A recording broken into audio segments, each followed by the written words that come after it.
What's going on, guys? It's Houston Sports Talk Productions back with another video today. Another playoff review video. And it looks like I'm going to be having to make 3 off-season season review videos for 3 teams, as 3 teams get eliminated. Memphis, New York Knicks, and the Washington Wizards all go down 4-1.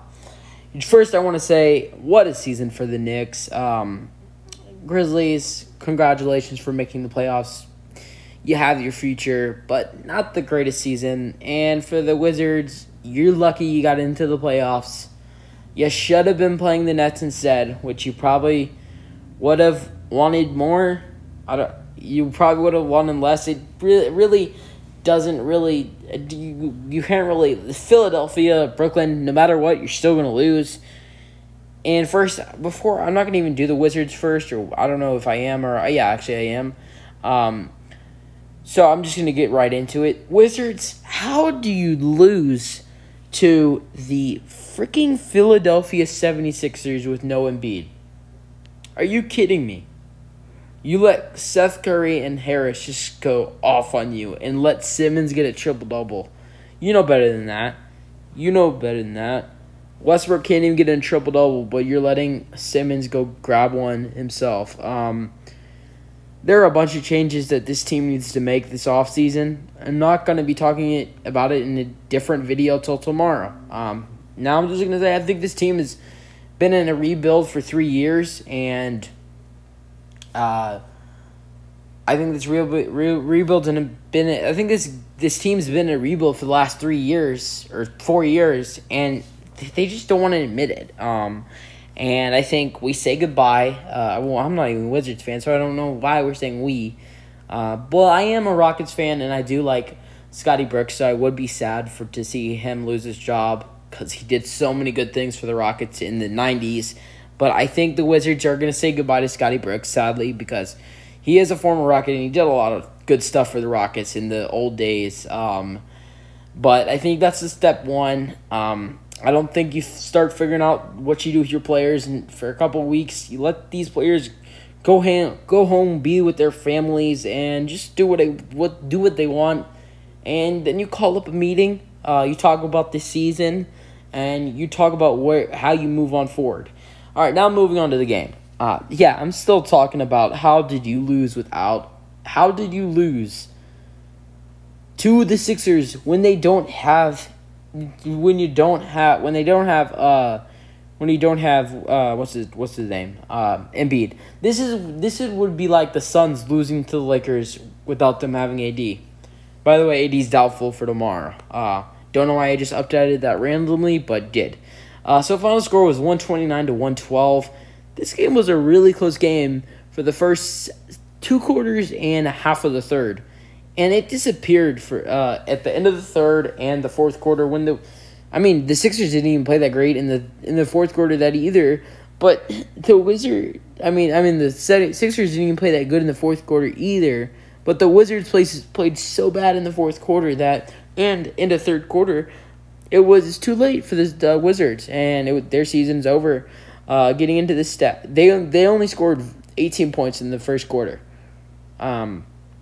But getting into the stats, a triple-double for Ben Simmons, 19, 10, 11. I just thought he was going to go off, man. I had this feeling. How the Wizards won game 4, I'll call it 2 things. I'll call it smart. No, you know what? First, I'm going to call it disrespectful. And then I'm going to call it smart. So it really doesn't matter what it is because it's smart and it's getting you a playoff win. So I don't really care what it is. So it was smart what they did. Ben Simmons is an awful free throw shooter. I think he went like 3 for 8 when they kept fouling him. I think keep fouling someone it's smart and it's not smart for your players' your players' fouls. The chances of they fouled them once and it was like a 2-point game and they were down. If Simmons easily goes up to that free throw line and drills 2 free throws, you know what just happened? You go bye-bye, you get swept. That's what happened. So you got to think about what you do sometimes. You know, I like it when they do when they're up by 2 and they're up by 1, or if it's tied. Tied, I don't really like, but if you feel confident that I'll miss the free throws, go ahead. But moving on from that, Harris gets 28, 9, and 6. Him and Seth Curry were the main factors in this game, as Curry drops 30 as well. 28, 9, and 6 for Tobias Harris, and Seth Curry drops 30. And man, oh man, Simmons got the triple-double. But Matthias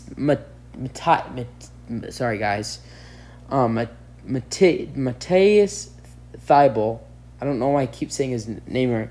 Matthias Thybulle, I don't know. Never mind. 7 points, making the start for Embiid. Running small ball, I kind of like it. Some would ask, why not start Dwight Howard? You know, I say, who cares? It's a smart move from the coach Doc Rivers. Now, what does Dwight Howard do off the bench? Goes and grabs 12 and 8. Great performance from 12 and 8. Dwight Howard performance today. Tyreke Maxey with 13 and 6 playing the 6-man role. Then George Hill with 2 and 2 and 2. The lines of twos. Korkmaz with 10. Shake Milton with 2. That was really it. I don't know why Shake Milton's not getting big minutes. It kind of surprises me. But moving on to that, the New York Knicks have been eliminated by the Atlanta Hawks. I just want to say one thing. I said that Atlanta Hawks were going to win this series. I did. I said it was going to happen in 6. The Knicks just did not prepare for this series, man. I feel bad for Randall and the Knicks. I really do. And I actually feel bad for Trae Young, too. These fans nowadays, really got to make a video about it. And I make too many videos, guys, where it kind of bothers me that I make too many videos that I can't upload a video about how crazy these fans are and how it has to stop. It bothers me so much that I have a bunch of videos to upload tomorrow as of the 3 teams that got eliminated, the Astros, and I got some other video. I don't know. I forgot. And then I got some other video. But the next day after that is Friday. I will be uploading a video on Friday about how crazy these fans are. Seriously, and Randall, why do you throw a ball at someone? That is just anger, and it needs to stop from everyone. Yes, you lost, and stop the hate on Trae Young because you're losing in a basketball game. Like, grow up. Seriously, Knicks fans. I know you're New York, and you haven't had a playoff game since 2008. You really haven't been at a game in a year because Cuomo in New York is crazy because the state is absolutely nuts. It's totally shut down. So I also get that, how you haven't been in a Knicks game in almost a year and a half, and whenever they started letting fans in the seats. But it's no way to act against a player as Trae Young goes off and gets 36 and 9. And the way Trae Young acts as well. He goes and bows when he hits a half-court shot when he's eliminated a team. When he does that, I don't blame the New York fans anymore. When they're FUCKing him during the games in the first quarters, that's the Knicks' fault. But when they're booing him because he's whatever he's doing, he's chanting himself, not chanting himself, but he's bowing down to on half court because he just eliminated their team, something they've been waiting for 13 years. That's just unacceptable, man. The fact that I have to be talking about this for about like 2 minutes is just unacceptable, and I will be making a whole video about this, starting with the Kyrie incident, to the Ja Morant incident. There's just too much stuff going on with these fans, and it just has to stop. I mean, after what I just brought up, I feel like it still needs a video, but I'm going to still bring it up, and that will probably be coming out on Friday. So getting into the game. So, and then anyways, then when they go to Atlanta, then Atlanta's fans just bring it on to Randall. It's too much drama between these teams and these fans, between the players. It's not okay to be throwing water bottles at players' heads. It's dangerous. that guy who did it got charged with felonies, and it should not be happening. They need to put a stop to it. And I know David Stern would freak out if he was here to see it today. But moving on from that, the fact that I haven't brought up the stats yet is kind of crazy. But Reggie Bullock with 12, 17 for R.J. Barrett. He also had 7-5. Randall with 23 and 13. He had more turnovers than assists. 8 turnovers for Randall. In words of Hornets broadcaster, I forgot his name. In words of Hornets broadcaster, he almost had a triple-double with the turnovers, points, and rebounds. But in all seriousness, great season for Randall. One most improved. Also, there was a little funny video of his son saying he hated them, and then the camera moves over to James Harden, Kyrie, and KD. Now that was funny. Now all this other crap that's going on with these fans, it gotta stop, man. It has to stop. But that was funny. But great season for Randall. He definitely needs to return with the Knicks. I think if they corner piece him around him. They're not going to corner piece around him if they get Kawhi Leonard, but we got to wait and see what happens with the Clippers game 6 on Friday. But if they do get Kawhi Leonard and Julius Randle, which I think might happen, this team's set, and this team's going to be scary next year. So Taj Gibson with 4 and 10, D Rose with 6 and 3 and 5, Alec Burks with 12, 6 and 4, Quickly with 11. 36 for Trae Young, 14 and 15 for Clint Capella, 13 for John Collins, Hunter with 15, 8 for Kevin Huerter. All right, moving on. That was a long talk, but the Grizzlies are eliminated as well. Like I said, it was a decent season for the Grizzlies. Nothing I need to be talking about like the Knicks, how good of a season it was for them. Obviously the Grizzlies had a better season than the Wizards in my stand of view.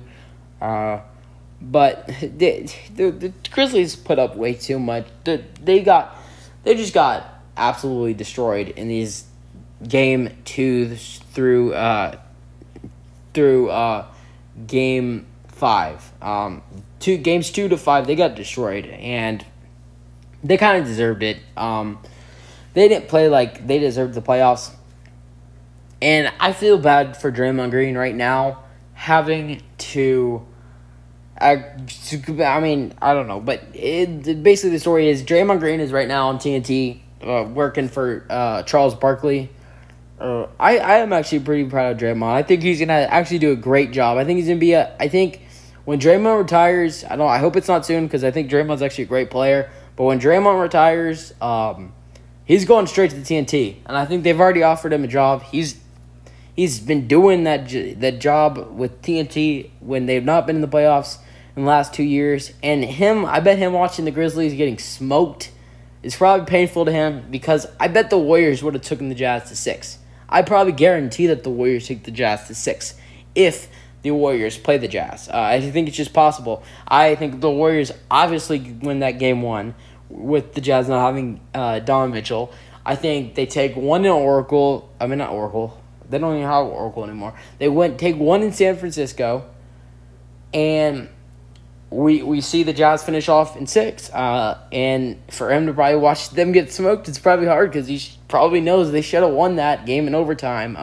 So I do feel bad for Draymond watching this with Ernie, Kenny Smith, and Shaq. But moving on from that, the stats as the Grizzlies do lose 110 to 126 as the Jazz put up 47 points in the first quarter. You can't be giving up those numbers and then just feel like it doesn't really matter anymore because you're just going to outscore them by 14, but it's too late because your season's over. But Royce O'Neal was 17 and 6. What a playoff series he had as they wait among if they will play the Clippers or the Mavericks. Then Rudy Gobert 23 and 15. 17 and 8 for Bogdanovic. He had a great series as well. 36 and 10 for Mitchell. Oh, man. He played great from games 2 to game 5. 7 for Mike Conley. He wasn't that great. I think he had a bad game 3, bad game 5. I thought he had a good game 1, game 2 performance. And then I'd say probably good Game 4. Game 3, Game 1, Game 2 he was good in. The one I live streamed in, then Game 4 wasn't that great in. Game 5 he wasn't that great in, and then basically that's it. He does get 7. Jordan Clarkson with 24, great series. Joe Ingles was 0. I think Joe Ingles is a little bit overrated. And I don't even know why he was in the 6-man conversation. I think that was just disrespectful for guys like, I don't really want to get started, like Doug McDermott and others. Don't really want to get started. It's one of the Spurs guys like Patty Mills or Rudy Gay. You could have went with anybody. Then Yang was 6 and 7. And that's it. Memphis, 27, 7 and 11 for Ja. Dylan Brooks with 27-5. Great season for Ja and Dylan. Jonas Valanciunas with 18 and 6. Maybe a departure between Jonas and Memphis. Don't know yet. We'll wait and see. Jaren Jackson with 15 and 7. And that is it. Last but not least, Clippers and Mavs. Mavs take Game 5. And it felt good for the Mavs as I think 82% of, they said 82% of the teams that win Game 5 in a 2-2 series go on 82% of the time. And if you watched my video when these two teams played Game 3 and the Mavs blew it, I told you I straight up hate the Clippers. So I love this win for the Mavs, even though they're a state rival. As much as it will pay me, I will root for the Jazz. Or I would actually, if there was a way, I'd hope for neither one of them to win if the Mavericks and the Jazz if the Mavericks and Jazz play. But I'm not the biggest Mavericks fan. I'd actually love to see Luka in the finals. So I guess I'd root for the Mavs. Against the Mavs against the Jazz because I don't think the Jazz would be that fun in the Western Conference Finals or Finals. And I just love the idea of Luka in the finals. No matter Texas state rival or what, Luka is one of the best players to watch in the world. And Luka in the finals versus possibly Nets or something. I think they could get past the Jazz for sure. Question is if they can get past the Suns or Lakers or even Nuggets or Blazers. Maybe. I don't really know, but maybe. Don't really see it happening, but Suns, definitely I can see them passing the Nuggets or the Blazers. We just have to see what happens on the downside of the bracket in the West. So, yeah, Mavericks 2-1, 105-100. Close game down the stretch. Don't really want to talk about it, though. Morris was 16 and 7 and 3. 20 for Lillard. Leonard. Kawhi Leonard with 25 and 5. 5 turnovers. 23 and 10 for Paul George and 6. They actually came back from a deficit. 20 for Reggie Jackson, promoted to a starter. Nicholas Batum also had 10 and 7. Rondo with 1, 2, and 6. Zubac with 6 and 11. What else do we got? Oh, Clippers are running small. That's actually kind of interesting. Terrence Mann with 4 and 3. Beverly was 0. And no offense to Beverly, but he deserved to be benched. And I'm just going to go ahead and say it. He deserved to be benched. Beverly is not the same Beverly. And if I'm also the Clippers, I trade Beverly. Possibly back to the Houston Rockets. As crazy it seems, the Clippers are interested in John Wall, and if I'm the Houston Rockets, I'm asking for their first-round pick, the Clippers' first-round pick, Patrick Beverley, and Luke Kennard. And if you can't take that, then you're not getting your big three. Kawhi will leave in free agency, and when Kawhi leaves, Paul George will ask for a trade. But for the Mavericks, 20 and 7 for Hardaway Jr., 42 and 8 for 42, 8, and 14 for Luka. Great performance. And 8 for Kristaps. He needs to improve his game in the offseason. No matter if they move on to the finals, Western Conference Finals, semifinals, I don't care. If they lose in this first-round series against the Clippers, if he doesn't want to get traded,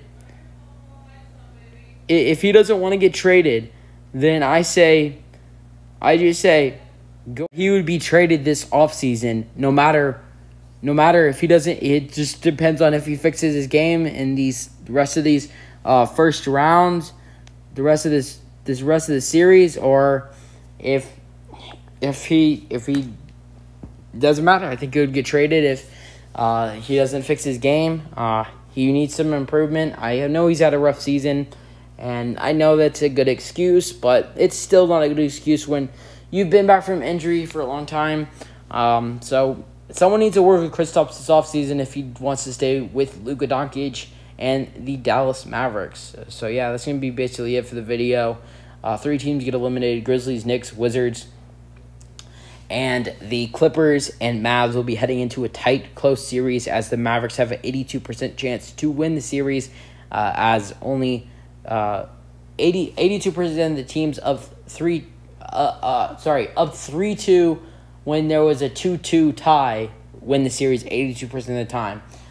So we'll see what happens. I do think it's going to go 7. I'm just going to go ahead and say it. I think it goes 7. I say Clippers take the game in Dallas. And I'm just going to say it. I think Dallas is going to steal Game 7. And it's going to be one of those series where everybody gets the home games.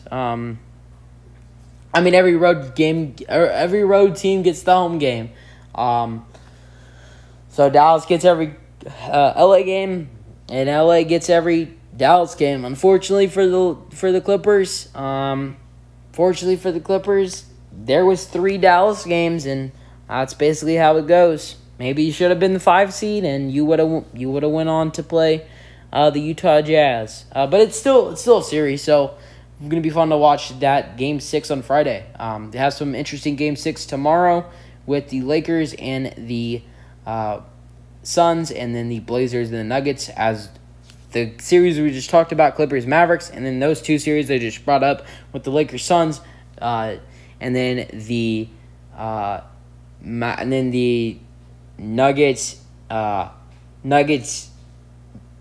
Blazers, and then we don't have anything else, and this is full second round. So it's gonna be fun to watch the second round. We already know the East opponents being the Hawks versus Sixers, then the Nets versus Bucks. So it's gonna be a fun series. I'm probably gonna stream a couple games in the Nets and the Bucks games, so I'm excited, and so I hope y'all are too. So leave a like on the video, subscribe to the YouTube channel for more, turn on the notifications, and peace out.